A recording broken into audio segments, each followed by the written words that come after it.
তুই ঠিক শুনেছিস। হ্যাঁ রে বাবা, হ্যাঁ। এই শর্মা অত কাঁচা কাজ করে না।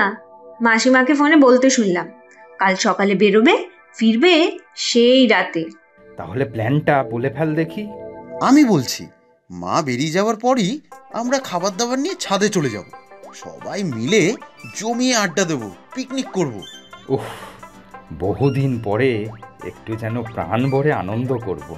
এই রনিটা আগে থেকেই ক্যাটারারকে বলে রাখবে, মাসিমা বেরিয়ে গেলেই ফোন করে দেবে, তারপর খাবার দিয়ে যাবে। আমার কিন্তু ভয় করছে। তুমি প্লিজ ভয় পেয়ে প্ল্যানটা কেঁচিয়ে দিও না। একদিন মায়ের শাসন থেকে মুক্তি। তাহলে প্রোগ্রাম সেট। Mission picnic.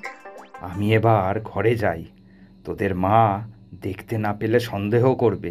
আমার বড্ড ভয় করছে বাবা, মা যদি চলে আসে। চলে আসে নয় বড় বৌমা, চলে এসেছি আমি।